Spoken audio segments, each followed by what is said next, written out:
Me knowledgeable about wholesale? Well, I've been doing it for 20 years. I started in 1995, and I began by making exotic tobacco pipes out of glass. I'm a glass jewelry artist now, but in 95 I was making pipes and selling them directly to stores, head shops.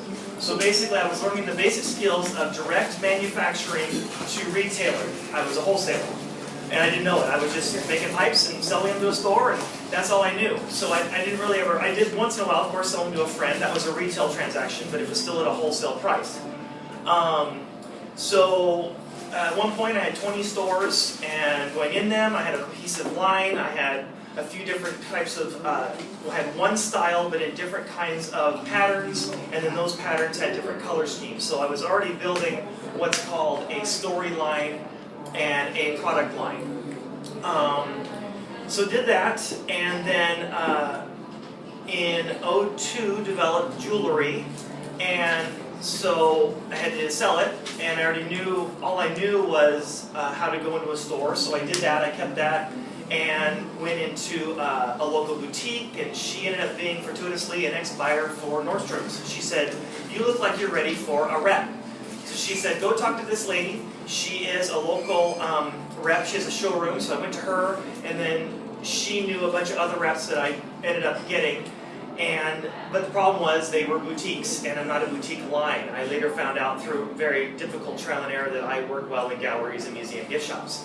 So I've been doing that since '04, and then with recession, I had to save the company, and so I fell to retail, so which is what we all do. We sell directly to a customer. General definition of wholesale is the selling of goods to be retailed by others. And so I put here, you sell an item for a fair price that you feel is fair at wholesale, and you sell it to someone that is going to then sell it for a profit that they feel is fair for them. So why do you want to wholesale? And these are just examples. Your own personal reasons can be very, very broad. Like I put here, to get more of your art in the world. Do you want more people to see what you make? Expand your geographical presence to the rest of the nation, maybe, not which we are, because we get tons of tourists, which is awesome. Make more money for your time. Maybe you have some time holes in your week. Maybe you have some downtime that you're like, hey, I can make more product, but I can't sell more at Saturday Market, so maybe I want to expand into wholesale. Maybe do less retail. Maybe you're sick of getting in your car every weekend and setting up your booth or being outside, however. More cash flow. That was one thing that's been really nice, is that once I broadened and developed the retail, all of a sudden the ups and downs of cash flow that we all know very well were smoothed out, because the retail helps the wholesale, and the wholesale builds a nice foundational cash flow. Any questions so far? I'm gonna stop down at the end of every major category and see if anybody has any questions, if it's fresh. I walked in just before you said what you began to make and sell. What was that before? Jewelry? Pipes, glass, exotic tobacco pipes to head shops. Oh, okay. Yeah. Quotes. Quotes, yeah. 1,000 quotes. Tobacco, yeah. Oh, yeah. I'm sure in this room we're all in friendly company in that topic. Another question there. Sometimes it's the best way to say that in a... Yes. Actually, go ahead. Yes. Do you have some kind of a formula that somehow work out the difference between a retail price and a wholesale price? But we'll get there. Oh, Yeah, okay. pricing's huge. Can I ask you real quick what you meant by storyline? Yeah, we'll get there. Okay. That's in the back. Okay, cool. But yeah, remind me if I don't get there. Okay. So modes of wholesale. What have I found are the modes of wholesale in the world? And so right now, and these are things that I need to develop, I don't even have the time myself. WholesaleCrafts.com has been around for a long time. They're actually pioneers in this, where they developed a website where wholesalers, artists like you and I, can put their stuff up there. You take your own pictures, you upload them, and then buyers or store owners, they have to have their own TIN or tax identification number to get into the system to then, purchase stuff from us, from artists. That's a venue. They have their own wholesale trade shows that I'll get into called Acre. The next one, and this is a very new one, is etsyWholesale.com, and I'm actually interested in looking at that. Is you can, if you sell on Etsy and retail, they also have a wholesale division. I haven't looked at it, but it sounds very, very cool. Okay, you can have a personal website to wholesale on. You can build your own website. You can have one where you upload, you buy a template and upload into it. As I put here, passcode protected. Some of them, and I had this for a while, it didn't work out, but I had a passcode in the beginning that I would give to a retailer, say, hey, enter this code in, and then boom, you're able to get into the site. It has all my pictures, all my wholesale prices, which you don't want the public to see. But right now I have a wholesale website that basically I upload my catalog, my web person puts it on my website, and then I don't have any prices on it though. But I do have a line sheet and a pricing guide that then I send to my retailers and my stores, and then they use it as a pricing guide. So they can look at it and then look at my website, but the general public can't go on there and say, oh, well, this store in Ithaca is getting it for this, well, why am I going to pay that? We don't want to do that. The next thing I see some friends of mine that they do, they have a retail site, and they have a code at the very end that they give the retailers at checkout, and then it just halves it by 50%. So then the person on there, the store owner, goes, okay, well, I'm paying this. And so that's a way to go. So you can work that out. Another mode of wholesaling, and these were sales reps. This is what I did in the beginning. And to be honest, I haven't found a good rep worth their salt. I can't, it's just awful. It's just every time it's brutal. But some people have. Traveling reps, so you build boards, sample boards. I did for jewelry, sample boards usually about this tall, this wide, and you put your jewelry on there stringy, you've got to put codes on it. It's a lot of work. And then you send them to them, and then they go out on the road and they do the work for you. They drive around, they go into stores, they take their bins, usually they have a hand cart. That model's changing because everything is kind of going online. Some sales reps actually have their own wholesale website for various lines. So actually there is a vendor in Saturday Market right now, I talked to her, I don't know their name, and they do that for vendors, for retailers, or for wholesalers, sorry, for artists. So they expect to take 15% for on-the-road orders. So if they write a $100 order, you're going to get a $100 check from the store, and the store pays for shipping. We'll talk about that in a second. But then at the end of the month, you're expected to write a 50%. So if they write $1,000 in a month, you're going to write them a check for $150. And maybe that's fair to not leave your house, not have to pay for a booth, not have to build your own website. It's your own call. Trade show reps. At a trade show, your rep, if they get a booth and pay for a booth, they are going to want 20%. So they write $1,000 for you, you're going to owe them $200 after you get paid from the stores. They don't get paid till you get paid. I've also seen reps, and I've done this myself, I could have just burnt the money, is pay the rep $400 to help cover their booth. That's kind of a hit. So you're helping them, their risk is low, they've got 10 lines, let's say. Their booth, the whole show costs $6,000, so those 10 booths at $400, which those 10 artists is $4,000. So you're helping them cover the cost of the booth. And then I think they take a little bit even then on the back end, maybe 10% from the orders written.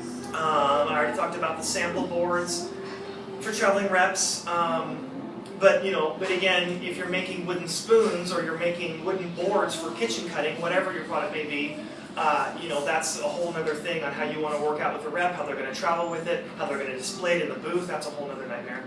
All right. Online website built by a rep. Yeah, I already covered that. There's a vendor at Saturday Market right now where she does that. She's got a website, and she, doesn't even go into stores. She just services the website, which is really clean.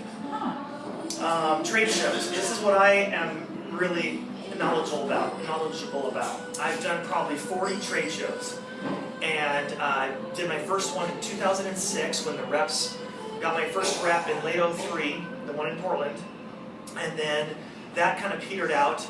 And when their orders came in, I got these orders from all these boutiques because they were boutique reps, but they never reordered. And so, but the museums reordered, and the few galleries that they ran into reordered. So I was like, okay, these are great. Maybe I do well in these markets. The market came forward and told me what I do well in. And so, in '06, I went to Louisville, Kentucky, because I went to the Museum Store Association. When I did well from the Boston rep, she did well in the Museum of Fine Arts. They ordered big, they ordered reordered. So I was like, okay, great, maybe I'm good at museums. So did that show. Long story short, done a lot of trade shows. I'm currently in New York, and I'm currently in the Acre Show in Philadelphia.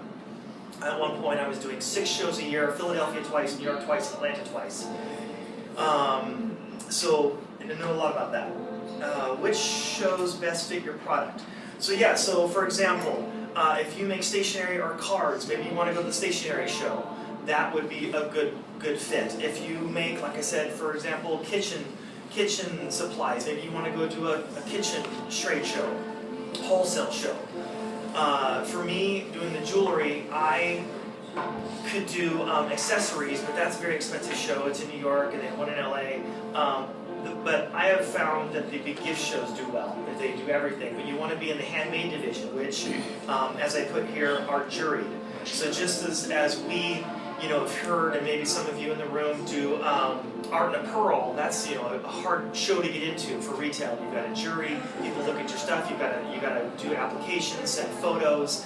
Same thing with these wholesale shows, especially in the handmade divisions, which is where we want to be. You don't want to be a general gift, because you'll just get lost with all the China stuff, the imports. Quick question. Yeah. Now, I don't want to get off track here. I don't want to delay everybody's time, but the kind of jewelry you sell in these markets that are attracted to your stuff, it's not stones, or it's stones. It's high end, it's low end, it's medium, it's gold, it's silver, it's platinum, it's copper. What is it? Oh, my stuff? Yeah. Yeah, silver and then handmade glass. Okay. So I'll have to come over and see it. Anyway. Yeah, no, totally. But in these areas, in handmade, you'll get everything. You'll get stuff from a $360 handmade gold ring to whatever. Right. And what I like about the trade shows is it's your house. They come to you. You're there, and whoever walks by, and then you've got to grab and basically be aggressive with, or at least assertive with, just as as we all should be in the Saturday market.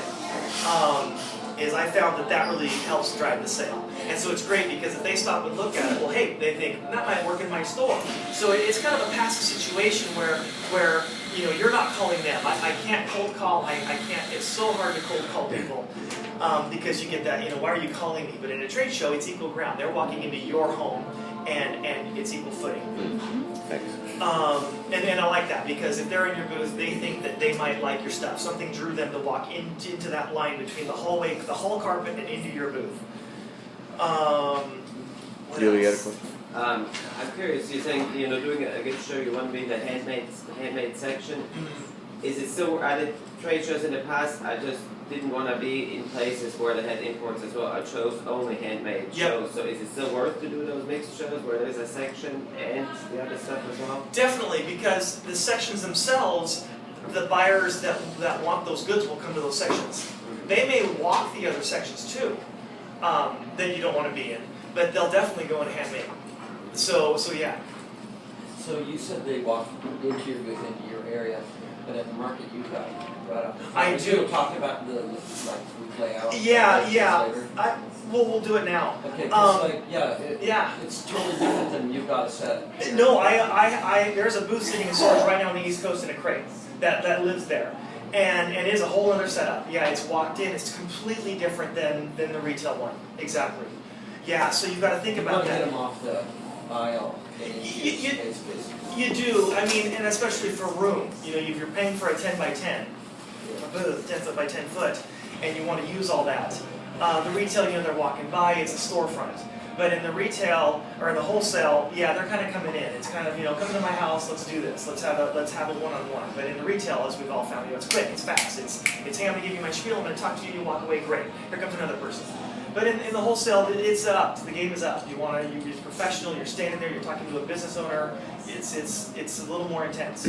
Well, it's a different motivation. They want to make money from what you make, whereas the person who buys retail, they just want it for their own sake. Exactly. Yes. Exactly. It's kind of like an interview. It is. It's very much an interview, and it's very much just as we are on the retail side of it. At Saturday Market, it's putting your best foot forward. It's hi. This is who I am. This is what I make, and it's being excited about what you make and making them excited about it. And so if you can bring that energy, it sure helps. Even this last show this summer, in New York. I just found, man, when they come in and they touch the jewelry, if I'm on them and I start talking, I wrote more orders that way. And not just wait and be passive and wait for them to say something and kind of look at them and look away and be like that. Like that just kills the sale. And so the more I hate to say aggressive you can be and not cheesy, the better. It helps. I wrote so many orders that way. And every time I was hungry or eating or tired and I just kind of just let it go, they just walk on. And you probably have a pretty good sales spiel. Pretty good, yeah. Well, practice. So yeah, but something Yeah. Oh, yeah. No, totally. Yeah, it market. is set. I've got a script in my head. I use it for Saturday Market. I just go in, and the trick is to, like a comedian, you want to make it feel like you're saying it for the first time, and not the 10,000th. That's the trick. Got it. So, all right. Any questions on modes of wholesale? I threw a lot at you. I don't know if this fits. People are always asking me, do you do wholesale? And I always think, well, I'm working as hard as I want to already. Yep. How could I fit wholesale into my Saturday market? And someday I'll be done with the market in 20 years and I'll want to go to wholesale. Sure. But expansion of supply and demand is what I'm worried about. Yep. You know, how do Yeah. do you hire people? Or Let's is just it big orders? let's just go right there. Yeah, into help, because we might run out of time here. Yeah, that is huge. Expect to get help. Best advice I ever got was my second trade show. So we did the Louisville in April of 06, and then I got into Buyer's Market of American Craft, which was amazing in 07 before the drop. And that was in Philadelphia. And this girl across from me, Susan from Montana, she said, get help, hire someone. It's the best thing you'll ever do in your life. And that show went really, really well. It was amazing. It was a Cinderella story. And I did. I went home and hired my aunt, my stepdad's sister, and it was the best thing I ever did. And I never looked back, ever. And so That's something you have to be really careful about. it was this. Because you have to be careful about. You might get someone out the street. You don't know what's going to Yeah, show up no, the next totally. day. He comes and shoots himself up on heroin. Yeah, oh gosh. Oh, good, And actually, keep it in yeah, the family. It's Craigslist. I just went through it. My employee of 2.5 years, Michelle, Okay. was the longest has been with me. She just left, and I just went through it. I've gone through it, I don't know, maybe 6 times with Craigslist ads. I get 40 replies, and I pick out probably the best 4 or 6, and then do interviews. And yeah. Do you pay them benefits or anything like that? I don't. In the beginning, as you can do, you gotta be careful these days, is everybody was on a 1099. They were contractors, but they weren't. They'll clearly hand you a guide at the employment division that says, are you a contractor? Are you an employer? Are you an employee? And it's these lists, and it's very clearly divided. Well, I got audited. And I got audited for 49 grand worth of payroll that I paid out to 1099s. And they were like, well, clearly they are employees. And the lady took pity on me, and I only got hit for $900. Fine. My CPA took $250 for using their conference room and giving them all of this paperwork. It was clean. I got to sleep very soundly after that. So what changes did you make? At that point, everybody was on a W-2. I had all employees. Oh, I- that's why they Social audited you. Security. Well, they audited me because those past ones it clicked, and the new Yeah, administration they're looking for loose change. Right. So they're that's why they're going to Switzerland and these accounts and the Caymans. Yeah, They're looking for loose yeah, change. yeah. So they've really been up in that. Yeah, he's getting paid in gold. Yeah. Gotcha. So yeah, that happened. But now everybody's is on payroll. For a while I did ADP. They were just fining the heck out of me, so I went into or feeing the heck out of me. So my CPA does my payroll now. There you go. So yeah. Okay. So yeah, get help. Get help now, if you can afford it. I mean, even 6 hours a week, 8 hours a week. Right now, my employees at 3 8s. And they come on site? Oh, yep, they come on site. Okay. That's the thing with a contractor. They've got to be in their own studio, make their own hours, they've got to use their own tools. I mean, it's clear. Employee. Yeah. Okay, sorry. No, I just, sorry. Those are fine. Any questions on that? But a lot of caffeine, sorry. I want to hear the brand. About branding. Yeah, that was my wife's term. She threw that up there. How to structure the line to be conducive for wholesale. Basically, okay, the thing with wholesale, I'll say this, and this is a great example, is when you walk into my booth or a booth on wholesale, it's got to be clear. The buyer has to get it within 10 seconds of what you make, what you're trying to say, and the pricing structure. You got to have your prices out clear. And so you want to have, a store, you want to have categories, you want to have, okay, these is the big items of what I do, these are the little items, or whatever. You want to have nice, consumable, packageable items and categories so that they get in, they get it quick, and they understand that A, you know what you're doing, and B, how am I going to display it, because they're instantly thinking, my store, does this fit? Does this fit on this shelf? How am I going to light it? What am I going to price it? Can I sell it for what you're asking for? Is my customer going to like it? So that's the kind of branding thing. What market do you want to go for? What scale do you want to be at? Do you want to go the Walmart model and crank out thousands and build a machine? Or do you want to do tens? Do you want to make, my wife had a great example of Chihuly. Chihuly can charge $2,000 for a vase because he's a name. He wholesales, even though his stuff will retail for $4,000. He's a big enough name. He's probably the best example of a handmade, thing that most of us would never want to wholesale because it's so much work. So that's another thing. You've got to ask yourself, is it worth it? For the time that I've got involved, can I make it at a faster rate? Can I make it cheaper? Can I have someone help me make it or make it for me while I'm in the room? So those are big questions you want to ask yourself. Can I add something to that real quick? Please. In terms of branding, one thing that we found is maintaining control of the brand. We've had people want to do collaborations where they take our product and basically put their name on it, or take our name and put it on their product. And that can work in a lot of ways, but you're also giving up control of your brand. You don't know what they're going to do with it. But what do you make? Like soap or I something? make caramel. Oh, I know a lot of people that- You could repackage it and put your name on People it. wanted to repackage it. Will you send me your logo file Sure. so that I can repackage it this way? Like, no, because Sure. that's not my product. That's not how I want to represent it. You could name it C's, S-E-A. Yeah, Never mind. So if you give up control of it, you don't know what they're going to do. Okay. Yeah, don't whore yourself out. Take pride in what you've done. Take pride in your product. Yeah, exactly. You want to protect that. Don't let these people roll over you. Don't let them own you. Don't have boundaries. Basically, people ask, well, can I just buy that without the chain, the necklace? No, don't sell it that way because then you're just buying a bead. I'm selling a necklace. I'm selling a product. This is my vision. I want you to sell it. This is my product. Right. So there's that. Or you'd be like, yeah, great, giddy up. You want to order 1,000 pieces of this? Sure, I'll take the chain off. Maybe you don't want it. It's your call. So yeah, exactly. Yeah, don't dilute your product. So is your line membership by retailers? They can cover that. The story, the color story, styles related. How often is your line revamped? That's the thing too. I get buyers who come in my booth. What's new? What's new? What do you got that's new? Well, these are new. These colors are new. But really, I don't need to change it. Does Coca-Cola change their product? They did once, and it really screwed them up. Does Honda change the Civic that often? Well, they kind of changed the Civic, but it's still a Civic. So you just, you don't have to get caught up in that, especially being in jewelry or fashion, they want the next thing. What's the next thing? What's the next line? What's the next color? Well, you know what? You're not my buyer. You're not who I want to sell to. I sell to museums. I sell to pieces that are art that someone's going to like and that are going to cherish. Type of stuff. Yeah. So you're saying you don't need to change your product all the time? Well, it's good. It's good to make tweaks. It's good to change your booth up, to revamp your booth if you're having a wholesale booth, like we do at Saturday Market. Hey, maybe I'll make a new picture here. Maybe I'll put a plant here, whatever. Same thing. But you really need to keep your own brand and everything and just make adjustments to it. Yeah. But not change everything. Yeah, you don't have to change. I make small tweaks. Like I'll bring a new style in. I change my line twice a year, which is a nightmare. Fall, winter, and spring, summer. So fall, winter colors, spring, summer colors. I'll bring in new styles that I come up with. I'll take old ones out that are moving slowly or didn't work at all, and but all my tried and trues, they're in there forever. I've got pieces that I developed in '05. They're still in the line. It's still rolling. Just a good design, yeah. It's just a great design, exactly. Yeah. Why break what's working? Oh no, yeah. Pricing structure kind of went into that. What do you want to sell it for? Can you sell it for what's worth your time? Can you sell it at a price that the wholesaler can mark it up? I got stores in Hawaii and South Beach, Florida. They're selling stuff for 3 times what they buy it for.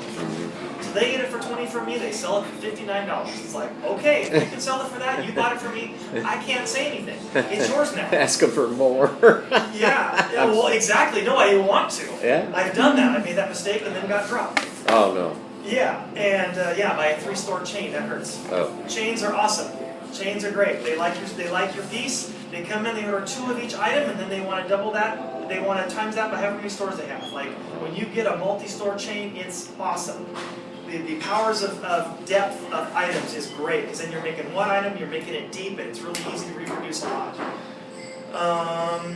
Okay, yeah, like I said here, is making, the very bottom here, is making two of an item worth your time to receive the same money as one at retail. So basically, the rule is, at retail, you're just halving it. So if you sell it for $30 at Saturday Market, they want to buy it for $15, so they can sell it for $30. In Saturday Market's a little different, isn't it? I mean, do you sell it exactly full price? No, I sell it here twice. Yeah. Yep, I give it away. Yeah, that's the problem. Yeah, It's a normal Yeah, situation. That's sure. just normal. Well, yeah, because someone walks in, we're standing on concrete under a bridge. I mean, come on. Yeah. We're in a tent. Like, they're in, I've had people come and say, oh, I got this at so-and-so for, oh gosh, I paid a lot more. I'm like, well, yeah, they're in a mall with employees, paying for rent, beautiful lighting. Yeah. Come on, we Yeah. got jackets on. They're in climate-controlled mall. So yeah, there's that. But Bryce, what do you say when these people say that they don't want you to undersell them? Yeah. Well, exactly, that's the thing. That's why I haven't built an online retail site. Is because they'll come in your booth and they'll say, do you sell online? I do, I have a retail site. They'll turn right around and walk out. And that's changed since the drop, since the recession. It's been a free-for-all. Like, I know a lot of my friends who do have retail sites and have a wholesale and sell wholesale, and a lot of buyers have walked out, turned around, and actually come back later on in the day and say, okay, I want to buy it. Just because they know that the rules have changed. When the recession hit and everybody was scrambling just to survive and put food on the table, we all did what we had to do to survive. And so maybe that meant finally building that retail site. And so now that's relaxed. It's funny because I always tell, whenever I talk to a wholesaler, I always tell them that I don't want them to undersell me. I go the other way with that because, when they're buying something, if they buy a case of caramels for, like 60% of my retail, they could sell it quickly for less and just get rid of it and order a bunch more. But I don't want them to undercut what I sell retail as and take that much and sell it to me on a retail level. Yeah. So I kind of go the other way. Good That's the rarity. It's possible, totally. Once you sell it, though, how can you control what they do? We just agree on it ahead of time. I mean, it's just, Well, the and they contracts could drop the price, they could do whatever they want. And then he won't sell them anymore. Well, right. He and drops that's- them. Yeah, so there's They're no in more control. supply. Control it. Yeah. That's not a big issue. What though? No, actually it is. I sold earrings to a little coffee shop one time, and they decided they weren't going to stay in business, and they were selling my stuff really cheap. Oh, It they was an liquidated. When it embarrassment. devalues your product. It was an embarrassment to me. Yeah. Yeah. Yeah. So. Yeah. But at that point, Sorry. if you're a wholesaler and that's where your bed is made, then you're fine. Sell it for us. Get rid of it because I want to sell more to you. Let's do this. Let's roll. But yeah, there's that. Right? Yeah, please. So, I know you're not really saying that it's just a free-for-all. It's maybe more so than it used to be, but isn't there like some etiquette of where your accounts are in relation to where you're selling? Yes, for sure. It's called zip code protection. And they will actually, some stores will demand to have the only store in that zip code. So that, if you're in the Boston area and they want, or New York or wherever, and they want that zip code, you'd be like, well, no, I'm not going to give you that. But if it's in, Podunk outside of Buffalo, whatever, or, they want Marion County, okay, great, fine. You want to sell in Salem? I'll be the only store you want to buy from. Fine. So yeah, no, there is exclusivity there, and it's loose. If someone has a store in New York or in Portland, maybe they just say, well, hey, don't touch the Northwest of the Pearl. You want to sell down in Tualatin, that's fine. So yeah, there's kind of a give and take there, for sure. But yeah, no, some are very ardent about it. Yeah. All right. Any questions? Anything else? What on the Saturday Market thing? What percentage do you think is average for over wholesale that we? Is it by product or I'm in like maybe 10 to 20% over Wow. wholesale. Of what you would wholesale it for? Yeah. Your markup is 20%. So if you sell it for $1, or wholesale it for $1, you're selling it for $1.20. Right. Yeah, or $10, $12. What was your question? What's average? What would you say? Oh, is double, average? double for retail. When you wholesale it to a store? Or No, when you retail at Saturday Market, as an example, as just that Saturday market. Yeah. None of us sell full retail. No. Okay, for my example, I'm just under 100% or Keystone, as there's a term in tech, Keystone. So if I sell it for 20 wholesale, I'm selling it for 38 at Saturday market. Oh, okay. So I'm just under that Keystone. Okay. You lead, you And go ahead. I don't know, I usually, I can't do that. For me, it's the same, I can't have things. So I usually tell them because I make one of kind of things, okay, all right, count what you want, and then we'll just make a price for it. If it's good enough. Yeah. I can't, That's a different. I can't do that. Exactly. Yeah. Maybe if you just for round numbers, if you sell it for 100 Saturday market, they're going to want to buy it for 50. But you say, hey, I can't give it to you for less than $80. I just can't. It's not worth my time. And then they might say, okay, well, it's not worth my time to sell it for 160. Or they're going to. What do you think you can do? Maybe you can sell it to your stores, where They can sell it. Yeah, maybe they can get 164. Yeah, Maybe especially if it's out of town. Exactly. Yeah. If it's in town, I just turn them away. Yeah. I'm not going to sell for half. Yeah. If you sell it for more, fine. I don't care, but that's the price. Well, and that's the part of finding your market. Maybe in New York they can sell it for that. Oh yeah. But then again, their rent's gonna be higher, and they're gonna want a higher margin. Sure. No, yeah, So that's yeah, cool. it is a give and take and a tug of war for sure. In my experience, lower is better. So I call it safety in numbers. The more you're moving out the door, the better. But then that's a whole thing of building a machine, not an actual physical machine, your company, your production. We've got about 7 to 10-ish minutes Okay. left, and there's so much great things still. I didn't realize you had a second page. Yeah. So choose the things that you think are special And so things. there is a We need a thing. second workshop. Yeah. Okay. Part 2. Go ahead. So yeah, if you part of that whole thing of making one of a kindsies, maybe you make a new line, maybe you make a whole new production line that has the spirit of what you make and is the quality, but is a lesser item, is one you can crank out or you can teach someone to make. That's a possibility. Maybe by doing that, you're then able to buy a larger quantity of your materials. You can then get breaks. You can then maybe go to wholesalers, people that make your material in bulk, so you can get it at a lower cost per piece. So that helps. So maybe just rethink about your product, and you could have 2 product lines. You could have a product line that is your retail line and your high dollar, then you could make your mass-produced wholesale line. I don't know. Yeah, we talked about getting help. I'm on the second page up in production here. Okay. So employees versus 1099 contractors, we talked about that. Optimal production efficiency is often achieved through repetition, exactly streamlining. That is great. Henry Ford was the godfather of that. He understood it, I think, on Model T. Understand your business full of peaks and valleys, winning your sales highest in retail. Well, that all comes into workflow, making enough before it's going to have a Christmas rush, making enough during our months off in the winter to make a bunch. It's nice for wholesale for me because in those slow times, like when I do the shows in January and February for the spring-summer line, I'm busy. I'm out at shows. I'm traveling to New York. I'm in my booth. And then the ASAPs come. If the show is early enough, I can actually hit Valentine's Day because I have hearts. So that's you're getting up early in the morning in January when it's cold and you're making money. So that's kind of nice. And then when things kind of drop off in the spring, or maybe you're still busy, then Saturday market kind of kicks in. And so it just, I got to tell you, for cash flow, it is beautiful. If you want to make any kind of real money, you got to have both. You do. You'll limp along with just retail, and you'll limp along with just wholesale. But if you can combine the two and move forward, it's a phenomenal world. It's great. It's really great. You got another question? Yeah. You're getting me excited. Yeah.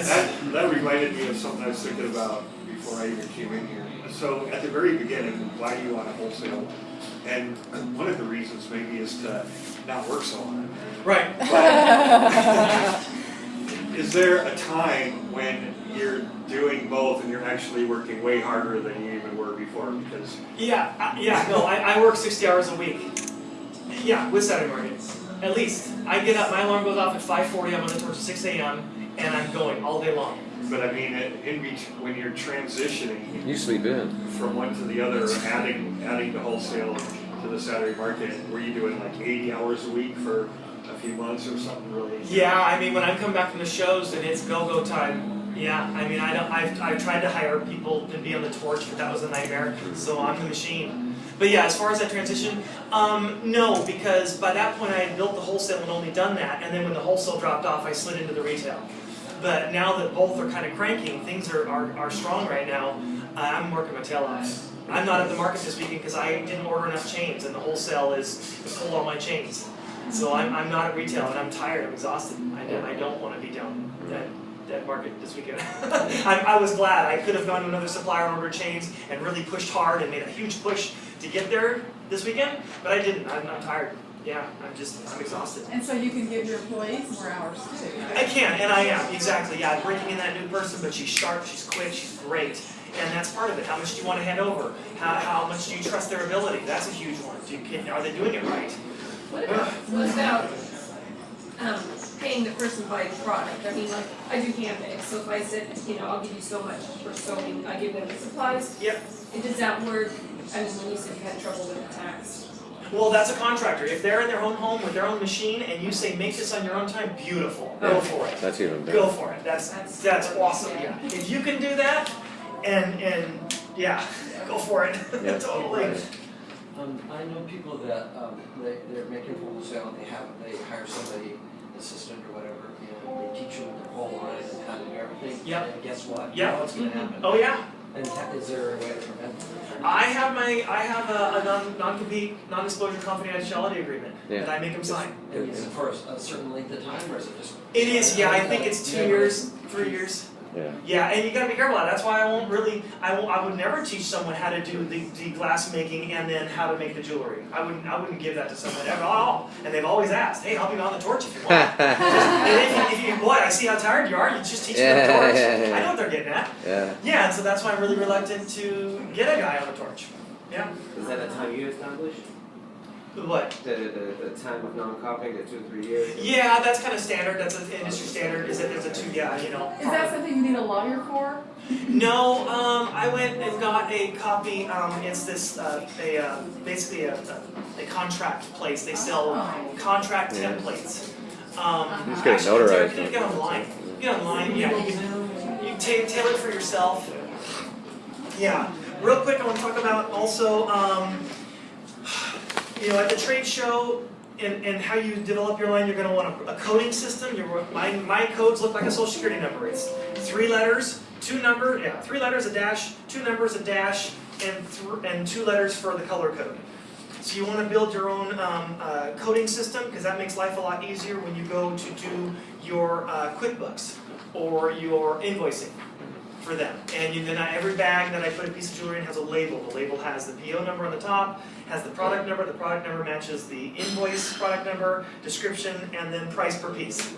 Wow. Yeah, thank God my wife is very good on the computer because she did all of this setup back in 04, 05 and then stepped away from her own career in our son. And it's still to this day instituted. And it works. Well, it makes sense. Yeah, yeah. And then being a business, I don't know how many people you are sole proprietorship. You're an S corp, a C corp, an LLC. I'm an S corp, Perfecto Glass Inc.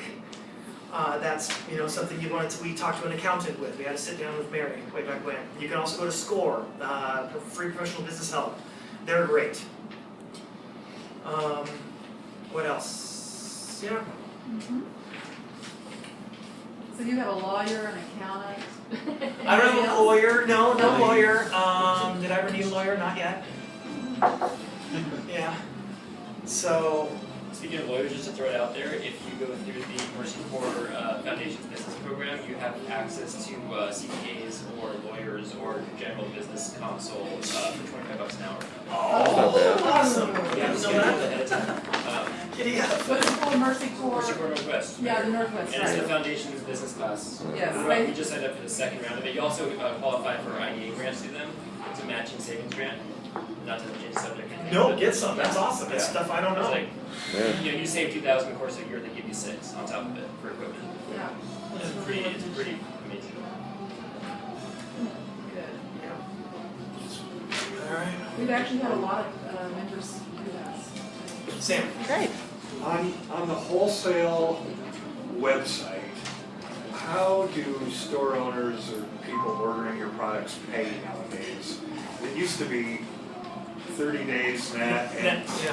call them, where's my check? Oh, yeah. That's But now, pretty normal. do they use PayPal, credit cards, debit cards, checks, or All the above. really? So you have to work each account to figure out.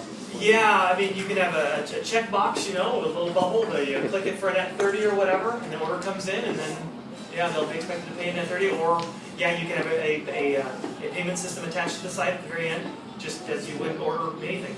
There's a lot of slippage in that. Some just don't pay on time, no matter what Oh, you yeah. say. No. I want my money. Okay. Ha! 6 months later, Yeah. you still call. So it's not as simple as all. It's as simple as that, but it's not as smooth as Oh that. gosh, no. Yeah. I mean, yeah, the bigger the organization, Oh, hospital they gift put shops you are off great. till- oh. But yeah, mom and pa's, yeah, Oh. the boutiques were horrible. Oh. Sorry, but man, but then the galleries are great because a lot of gallery owners are ex-artists Yeah. that got older and opened a gallery. Yeah.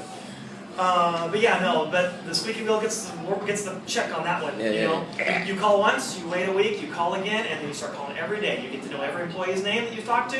Yeah. Yeah, you. Send an empty bullet in an envelope. Yeah, you're right, exactly. For sure. Yeah. Next time you receive this envelope. A death card, yeah. Yeah. All right, I hope that made sense. But we That need was to. great. Okay, cool. All right. Hey, thank you so Thank you. much.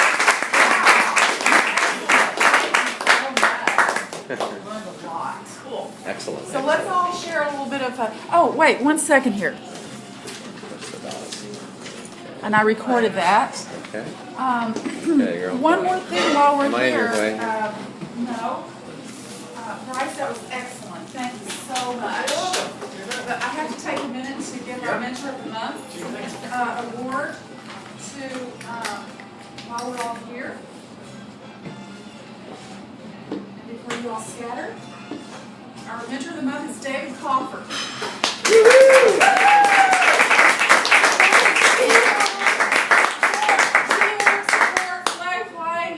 Thank you, David. And this is also David's last day. He's going to be trying a new job for a while. So we want to tell you how much we appreciate you, David. We're going to miss you. Make it jewelry.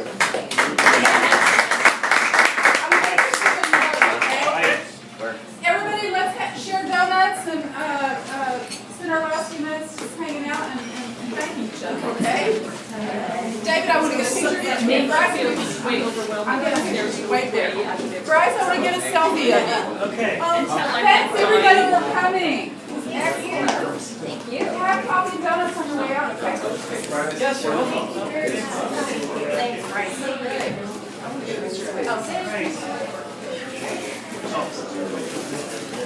Hey, Bryce. Hello. Good. All right. Yeah, for sure. That's public safety. Oh, Could jeez. be a motivation. Oh, all right. Yeah, public safety doesn't come in. Thanks.